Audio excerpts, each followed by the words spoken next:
श्री शिवाय नमस्तुभ्यम। आप सभी पर भोलेनाथ की कृपा सदा बनी रहे। आज सोमवार के दिन देवों के देव महादेव की पूजा की जाती है और भोले बाबा को प्रसन्न करने के लिए भक्त विशेष पूजा अर्चना के साथ व्रत भी रखते हैं। सोमवार का व्रत 3 प्रकार का होता है: व्रती सोमवार व्रत, सोमवार प्रदोष व्रत और 16 सोमवार का व्रत।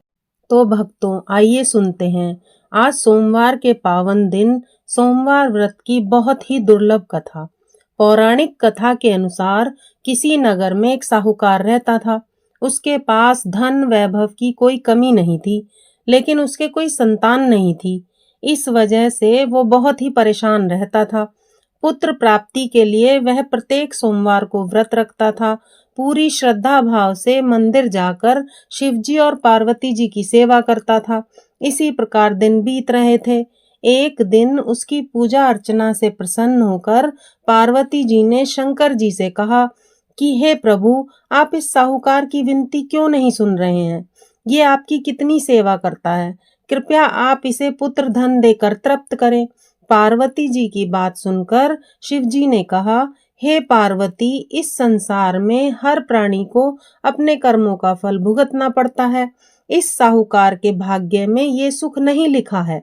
परंतु पार्वती जी ने हठ पूर्वक साहूकार की भक्ति का मान रखने का आग्रह किया। अब पार्वती जी की बात को मानते हुए शिव जी ने उसकी मनोकामना को पूर्ण करने का निश्चय किया। अब शिव जी ने साहूकार को पुत्र प्राप्ति का वरदान दे तो दिया, परंतु साथ ही ये भी कहा कि उसके पुत्र की आयु 12 वर्ष ही होगी। 12 वर्ष के पश्चात उसकी मृत्यु हो जाएगी। अब इस वार्तालाप को साहूकार सुन रहा था। उसको माता पार्वती व शिवजी की बात सुनकर कोई फर्क ही नहीं पड़ा। ना तो वह दुखी हुआ, ना ही वह प्रसन्न हुआ। वह पहले की भांति ही शिव पूजा में मग्न रहता था। कुछ समय के पश्चात साहूकार को घर में पुत्र रत्न की प्राप्ति हुई।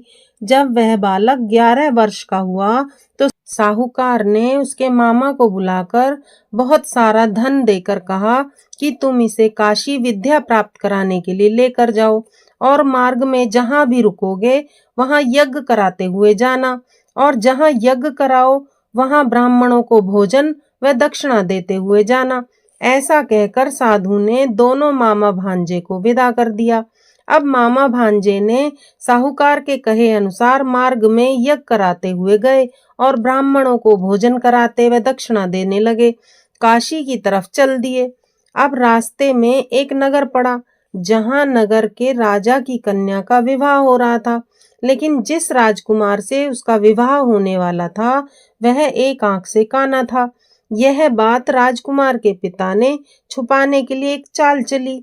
साहूकार के पुत्र को देखकर उसके मन में विचार आया कि क्यों ना इस लड़के को दूल्हे के वस्त्र पहनाकर दूल्हे की जगह बैठा दूं और राजकुमारी का विवाह इससे करा दूं। इसके पश्चात इसको धन देकर विदा कर दूंगा और राजकुमारी को अपने नगर लेकर चला जाऊंगा। अब राजा ने राजकुमारी का विवाह साहूकार के पुत्र के साथ करा दिया, लेकिन साहूकार के पुत्र को यह बात न्याय संगत नहीं लग रही थी। अवसर पाते ही उसने राजकुमारी के चुन्नी के पल्ले पर लिख दिया कि तुम्हारा विवाह तो मेरे साथ हुआ है, परंतु तुम्हें विदा कोई और करा कर ले जाएगा, जो कि एक आंख से काना है। मैं काशी पढ़ने जा रहा हूँ। अब राजकुमारी ने जब चुन्नी पर लिखी हुई बातें पढ़ी तो अपने माता पिता को बताई, तो राजा ने अपनी पुत्री को विदा नहीं किया, जिससे बारात वापस चली गई। अब दूसरी ओर मामा भांजे काशी पहुंच गए। वहां जाकर भी वह यज्ञ कराते रहे। जिस दिन लड़के की आयु 12 वर्ष हुई उस दिन भी उन्होंने यज्ञ किया। लड़के ने अपने मामा से कहा कि मेरी तबीयत ठीक नहीं है, तो मामा ने उससे कहा कि तुम अंदर जाकर लेट जाओ और आराम करो। शिवजी के कहे अनुसार कुछ ही देर में उस बालक के प्राण निकल गए।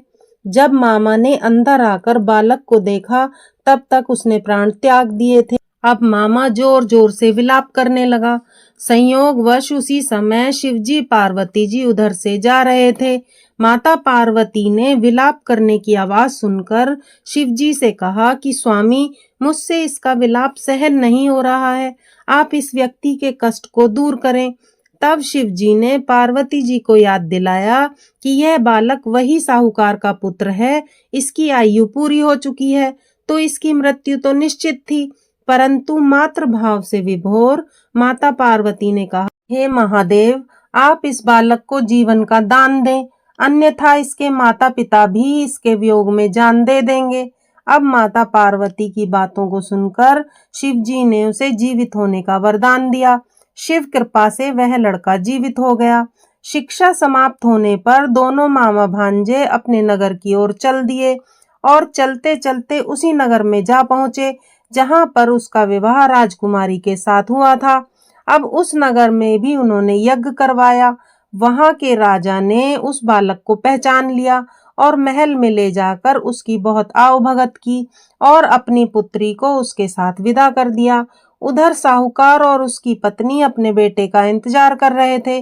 उन्होंने निश्चय कर रखा था कि यदि उन्हें अपने पुत्र की मृत्यु का समाचार मिला तो वह प्राण त्याग देंगे, परंतु अपने बेटे के जीवित होने का समाचार पाकर वह बहुत प्रसन्न हो गए।